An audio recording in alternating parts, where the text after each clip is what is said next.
de Adema, onde a Portuguesa enfrentou a equipe do Água Santa e foi superada por 2-1. Vamos ao vivo, 8 horas e 22 minutos, e vamos dar início à entrevista coletiva com o técnico Cauã de Almeida, priorizando sempre os jornalistas aqui presentes.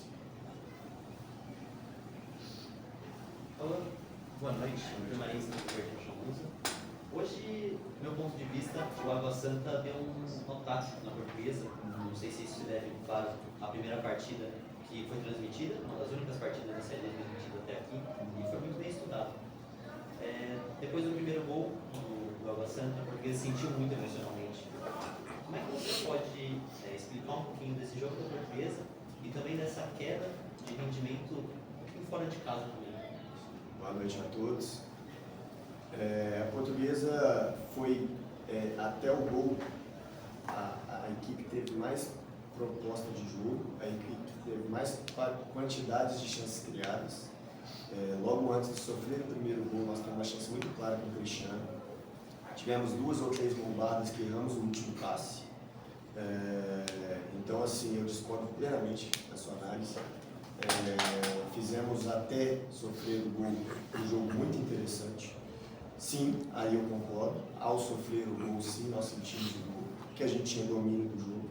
E a partir de ter o domínio do jogo e não ter essa clareza para executar melhor as jogadas, a gente sim sentiu o gol. E logo em seguida, ao sofrer o segundo gol, que por sinal foi impedido, sim, nós tentamos recuperar no intervalo, fizemos um segundo tempo em busca do empate, que é sempre difícil. Fica o demérito da nossa equipe de não conseguir empate. Boa noite, Cauã Vinícius Dessa, do Verde. Cauã, hoje eu senti uma partida do Água Santa muito mais ligada no jogo fisicamente, brigando mais pela bola do que a Portuguesa. Independente de questão de tática ou não, a parte física do Água Santa sobressaiu. Eu queria saber como que foi para a sua equipe ficar na posição que a Portuguesa ficou muito nos últimos jogos, de ter que buscar o placar no final do jogo. Teve uma intensidade muito grande nos últimos minutos, acabou fazendo um gol, mas não conseguiu empatar. Que lição que dá para tirar de estando na posição que a Portuguesa esteve em muitos jogos? Sim, parabéns pela pergunta honesta. O campo hoje prejudicou bastante o ritmo de jogo nosso, mas também tem uma questão de a gente precisa entender os campos da Série B. Nós precisamos entender que nós vamos encontrar mais campos assim. É um campo bom, é um campo que tem qualidade, mas não é um campo que nos adequa. Nós estamos acostumados a ter um campo que nos proporciona um jogo mais rápido. Isso ficou evidente, nós não conseguimos acelerar o jogo como gostaríamos de acelerar. E aí, volto a dizer, nós precisamos evoluir nesse sentido, nós precisamos entender isso. E isso foi um grande aprendizado para nós hoje. O outro aprendizado, sem dúvida nenhuma, é quando a gente sair atrás do placar, nós temos que se concentrar o mais rápido possível. Não podemos nos desligar e nos frustrar da forma que nos frustramos. Nos 5 minutos após tomar o gol, realmente o sentimento de frustração foi enorme. E isso é futebol, a gente tem que aprender a conviver com isso, porque nós vamos ter, infelizmente, resultados de jogos assim que nós vamos ter que saber superar dentro do próprio jogo o mais rápido possível.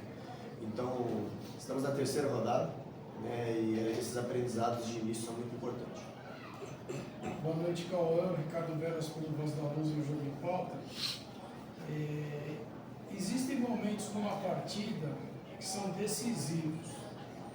Eu considero o Christian um cérebro do time, não estou com a pergunta querendo crucificar ele, mas eu sei que a história do jogo mudaria se ele tivesse feito aquele primeiro gol. E eu lembro, por exemplo, no jogo da Ponte Preta, ele também teve chance e tal. Como o cuidado psicológico dos atletas para ter, não vou dizer a frieza do Ronaldo Fenômeno, que é diferenciada, mas na hora H resolver. Sim. O Cristiano é um líder nosso, um líder técnico, um líder por exemplo, Então, assim, ele é um jogador que nos ajuda muito dentro e fora de campo. Sim, ele teve a chance ali, poderia ter sido mais feliz, mas essa questão de mentalidade nós temos trabalhado muito incansavelmente no clube. A gente sabe da exigência, da responsabilidade do projeto português do retorno à Portuguesa Série A e galgar isso a pontos que sejam trabalhados semanalmente é muito importante para nós. Estamos fazendo um trabalho muito forte a nível mental, como você falou, porque passa por isso. Equipes vencedoras passa por ter uma mentalidade muito forte, independente do que aconteça no cenário do jogo. E isso, obviamente, que é uma evolução constante.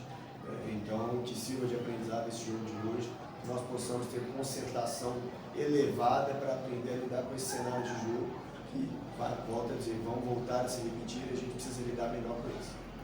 Cauã, boa noite, Rodolfo Henrique do Jogo em Pauta. Eu fiz uma análise da partida, não sei se você concorda. No começo do jogo, as duas equipes estavam muito francas, tentando abrir o placar. O Água Santa teve 3 chances claríssimas de fazer o gol, não conseguiu. Em seguida, a Portuguesa teve as suas 3 chances, que inclusive foi o gol perdido. Logo em seguida, toma o gol. Naquele primeiro gol, é igual você falou, parece que deu um apagão na equipe. No segundo tempo, além do Água Santa voltar com o time todo retrancado, a Portuguesa voltou muito melhor e empurrando o time do Água Santa para trás. Tanto que teve a bola na trave antes de sair o primeiro gol da Portuguesa. Queria saber de você o que foi determinante para a derrota da Portuguesa nessa noite.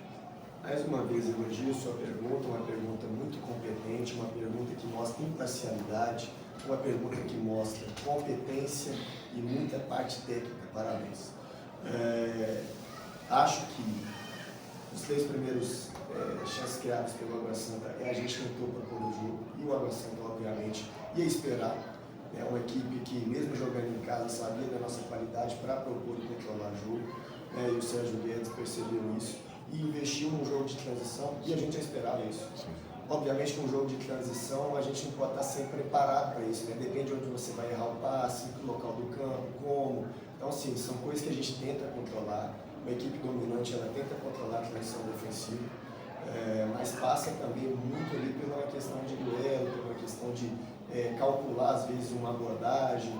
Então, a gente sofreu, sim, esses 3 lances do Água Santa. Em seguida, como você bem disse, a gente teve as melhores chances.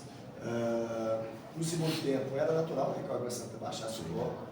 A gente tentou ali uma estrutura de 2-2, vocês puderam ver, ali a gente ampliou o campo com os 2 laterais, depois ampliamos o campo com o Everton, né, propositalmente, ele tem um cruzamento ali de perna trocada muito interessante. Mas o Água Santa mereceu o resultado e eles conseguiram segurar muito bem o resultado de 2-1. Última pergunta, enviada pela imprensa que não pôde estar presente, já de homenagem do Sidball. Hoje você não relacionou o De Paula, que voltava de suspensão. Por qual motivo? E completando, você teve o Matheus Nunes jogando bem e o Igor Torres entrando bem novamente. Você acha que em meio à derrota deu para te dar isso de bom? O De Paula teve um desconforto de última hora no treino contra o Paulistinho. E sim, o Nunes estava merecendo a oportunidade. É um jogador com muita qualidade técnica, tem evoluído muita parte de agressividade, intensidade, por isso mereceu a oportunidade. E o Torres idem, né? Assim como os outros jogadores que entraram bem, acho que a gente, quando está acionando os jogadores, eles têm entrado e criado muitas situações positivas para a equipe, e assim se forma uma equipe vencedora. Ok, muito obrigado, professor. Obrigado pelos presentes aqui nos acompanhando.